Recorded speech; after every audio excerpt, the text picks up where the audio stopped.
राख की रस्सी।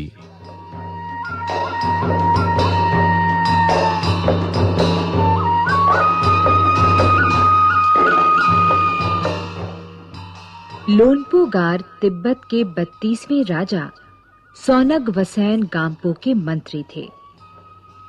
वे अपनी चालाकी और हाजिर जवाबी के लिए दूर-दूर तक मशहूर थे। कोई उनके सामने टिकता न था। चैन से जिंदगी चल रही थी। मगर जब से उनका बेटा बड़ा हुआ था, उनके लिए चिंता का विषय बना हुआ था। कारण ये था कि वो बहुत भोला था। होशियारी उसे छू कर भी नहीं गई थी। लोनपो गार ने सोचा,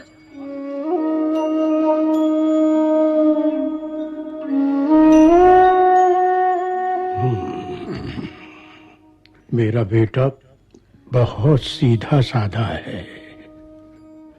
मेरे बाद इसका काम कैसे चलेगा?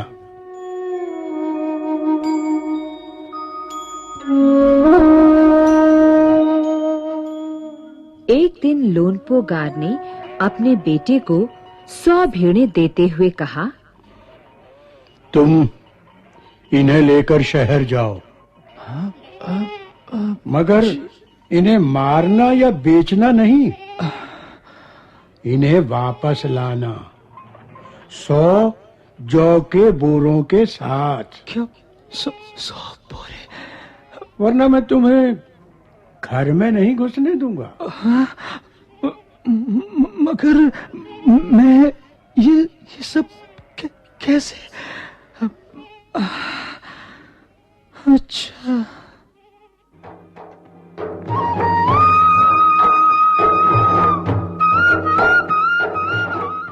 इसके बाद उन्होंने बेटे को शहर की तरफ रवाना किया।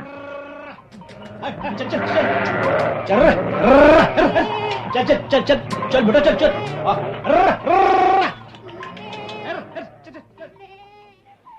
लोनपो गार का बेटा शहर पहुंच गया, मगर इतने बोरे जौ खरीदने के लिए उसके पास रुपए ही कहाँ थे। वो इस समस्या पर सोचने विचारने के लिए सड़क किनारे बैठ गया।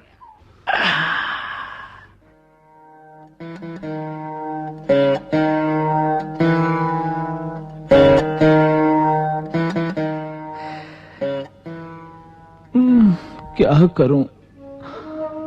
अब कहां से लाऊं मैं इतने बोरे?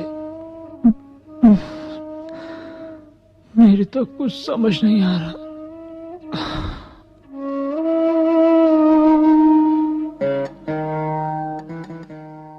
मगर कोई हल उसकी समझ में ही नहीं आ रहा था। वो बहुत दुखी था। तभी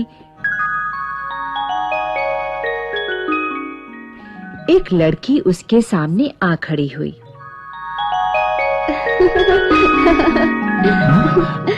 कौन? क्या बात है? तुम इतने दुखी क्यों हो? वो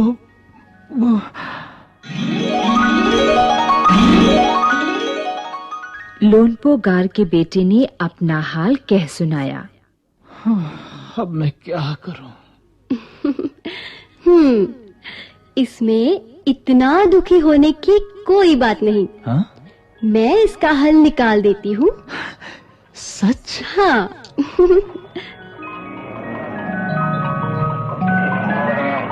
इतना कहकर लड़की ने भेड़ों के बाल उतारे और उन्हें बाजार में बेच दिया। जो रुपए मिले उनसे जौ के 100 बोरे खरीदकर उसे घर वापस भेज दिया। ये लो। अरे, इतने बोरे! बहुत-बहुत धन्यवाद आपका। बहुत-बहुत धन्यवाद। अच्छा, अब मैं चलता हूँ। हाँ।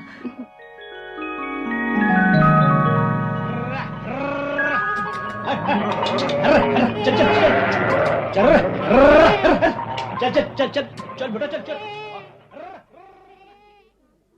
लोनपो गार के बेटे को लगा कि उसके पिता बहुत खुश होंगे, मगर उसकी आपबीती पर उन्होंने ध्यान नहीं दिया।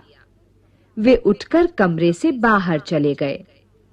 दूसरे दिन उन्होंने अपने बेटे को बुलाकर कहा, पिछली बार भेड़ों के बाल उतार कर बेचना मुझे जरा भी पसंद नहीं आया। हाँ? अब तुम दोबारा उन्हीं भेड़ों को लेकर जाओ। दोबारा? हाँ, उनके साथ जौ के 100 बोरे लेकर ही लौटना। फिर 100 बोरे? हाँ जी, अच्छा ठीक है।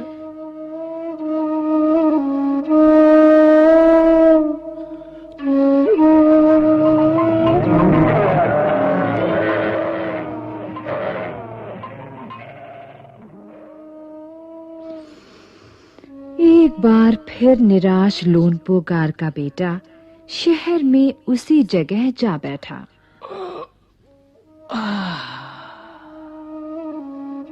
न जाने क्यों उसे यकीन था कि वो लड़की उसकी मदद के लिए जरूर आएगी। और हुआ भी कुछ ऐसा ही। वो लड़की आई। अरे आ गई तुम? अरे तुम? उससे उसने अपनी मुश्किल कह सुनाई। अब तो बिना जौ के 100 बोरों के मेरे पिता मुझे घर में नहीं घुसने देंगे। लड़की सोचकर बोली, हाँ, एक तरीका है।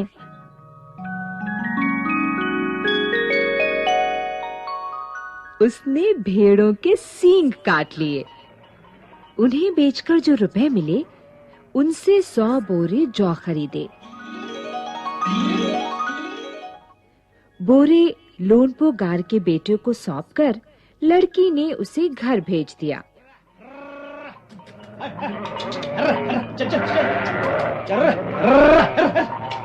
चल।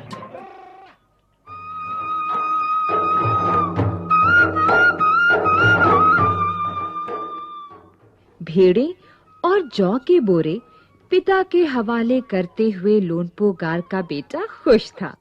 उसने विजयी भाव से सारी कहानी कह सुनाई। सुनकर लोनपो गार बोले, उस लड़की से कहो कि हमें 9 हाथ लंबी राख की रस्सी बनाकर दे। हाँ?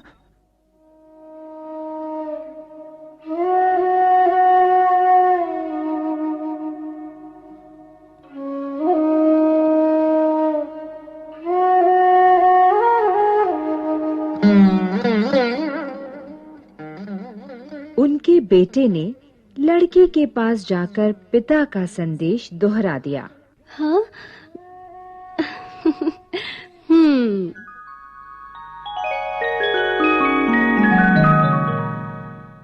लड़की ने एक शर्त रखी। मैं रस्सी बना तो दूंगी। क्या? हाँ, मगर तुम्हारे पिता को वो गले में पहननी होगी। हाँ। गले?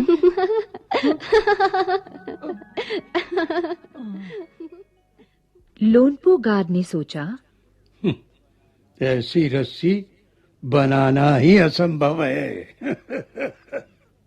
इसलिए लड़के की शर्त मंजूर कर ली। अगले दिन लड़की ने 9 हाथ लंबी रस्सी ली, उसे पत्थर की सिल पर रखा और जला दिया।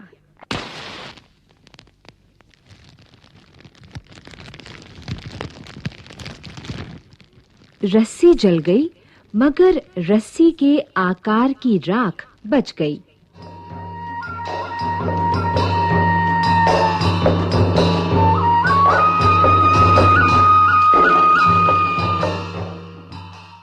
इसे वो सिल समेत लोनपो गार के पास ले गई और उसे पहनने के लिए कहा। ये लीजिए, राख की रस्सी।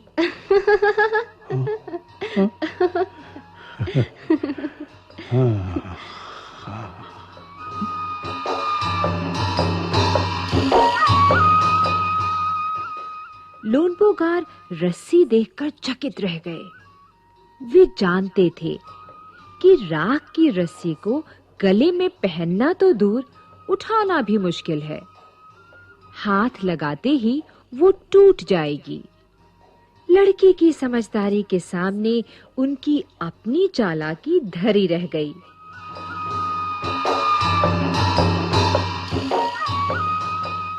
बिना वक्त गंवाए लोनपोगार ने अपने बेटे की शादी का प्रस्ताव लड़की के सामने रख दिया।